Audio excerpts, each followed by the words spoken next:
नमस्कार सर्वांना, Rupali delicious kitchen मध्ये आपलं स्वागत आहे। आज आपण मँगो लस्सी बघणार आहोत। आता कसं आहे, मँगोचा सीजन आहे, उन्हाळा आहे आणि 30 प्लेन लस्सी पिऊन कंटाळा येतो। तर मग मँगोचा सीजन आहे म्हटल्यावर मँगो लस्सी तर झालीच पाहिजे। तर तुम्ही मँगो लस्सी करून बघा। तर मग चला साहित्याकडे वळूया आणि रेसिपीला सुरुवात करूया।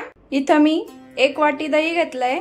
वजनी प्रमाण म्हणाल तर 100 ग्रॅम। 1 मँगो घेतलाय मस्त पिकलेला। थोडेसे गार्निशिंग साठी ड्राय फ्रूट घेतले आणि 5 टीस्पून आपण इथं साखर घेतलेली आहे। तुमचं दही किती आंबट आहे त्यानुसार तुम्ही इथं साखर कमी अधिक करू शकता।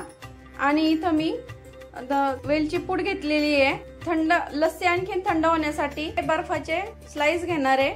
तर आता आपल्याला मँगोचा पल्प काढून घ्यायचा आहे, म्हणजे त्याचा गर काढायचा आहे। आपण आता इथं मँगोचा पल्प काढून घेऊया।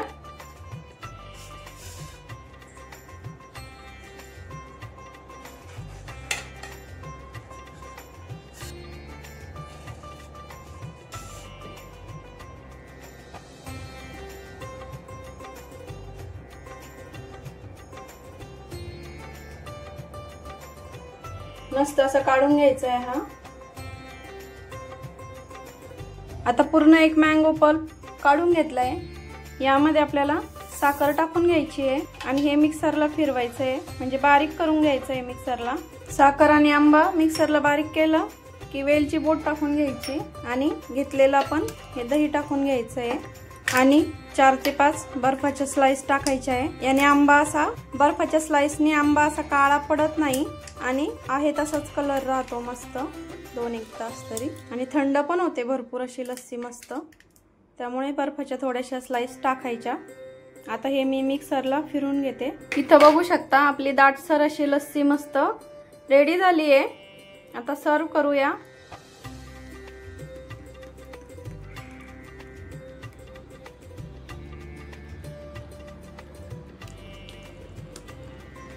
बघू शकता कलर एकदम सुंदर आलाय, एकदम मस्त दाट अशी झाली, दाटसर अशी झाली आहे।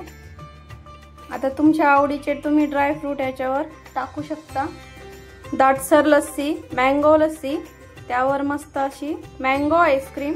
मँगो आईस्क्रीमची रेसिपी मी ऑलरेडी रुपाली डिलिशियस चॅनलवर टाकलेली आहे, तुम्ही जाऊन बघू शकता।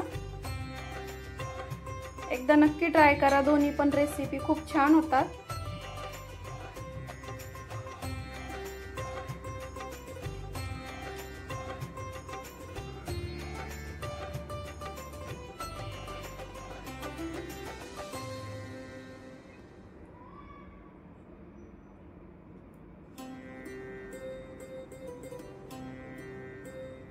बघू शकता किती टेम्पटिंग दिसते मस्त।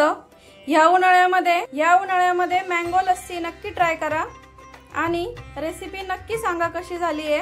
या उन्हाळ्यामध्ये मँगो लस्सी नक्की ट्राय करा आणि रेसिपी आवडली असेल तर लाईक, शेअर, सबस्क्राइब करायला विसरू नका। रेसिपी नक्की ट्राय करा, कारण घरचं जेवण हे खरंच स्वादिष्ट असतं।